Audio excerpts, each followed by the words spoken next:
Is day 16 of our வெற்றி பாதை 2026 and இன்னைக்கு நான் சொல்ல போறது வந்து மேக்ஸ் நீங்க எப்படி ஈஸியா சால்வ் பண்ணலாம் அப்படிங்கிறது தான். மேக்ஸுக்கு எப்பயுமே ஒரு 3 ஸ்டெப் ப்ராசஸ் வந்து நம்ம ஃபாலோ பண்ணணும்.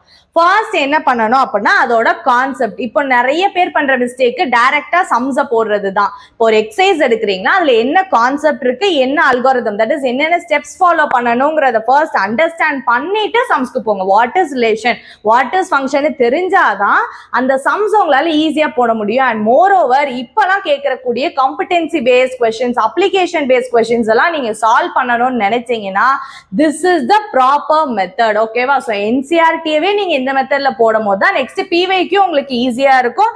காம்படென்சி கொஸ்டின் வந்து உங்களுக்கு அண்டர்ஸ்டாண்டபிளா இருக்கும். Okay, so always remember the concept and your algorithm. Next solve பண்ணும் போது ஸ்டெப் பை ஸ்டெப் வந்து சால்வ் பண்ணணும். 2 ஸ்டெப் போட்டுட்டு ஃபைனல் ஆன்சர் அப்படி இல்லாம ஈச் அண்ட் எவ்ரி ஸ்டெப் டீடைலா ஃபர்ஸ்ட் டைம் ப்ராக்டிஸ் பண்றப்போ ஃபுல் ஸ்டெப் சால்வ் பண்ணி பாருங்க. நெக்ஸ்ட் என்ன பண்ணுங்கன்னா சால்வ் பண்றப்போ ஆன்சரே பார்க்காம, ஐ மீன் ஃபுல் ஸ்டெப்ஸ் பார்க்காம கிளாஸ் ஒர்க்ல என்னால சால்வே பண்ண முடியல, நான் ரெஃபர் பண்ணாதான் அந்த கொஸ்டின் எனக்கு ஆன்சர் வருது, இல்லை எனக்கு புரியுது, அப்பனா அந்த கொஸ்டின்ஸை டஃப் கொஸ்டின்ஸை சர்க்கிள் பண்ணி வச்சிருங்க டெக்ஸ்ட் புக்ல.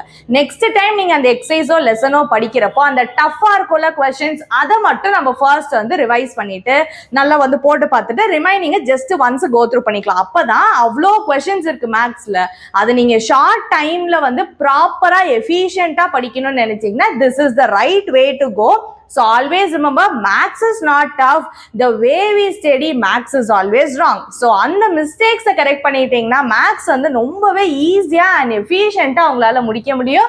So that's today's tip. இதை ஃபாலோ பண்ணி பாருங்க. See you tomorrow.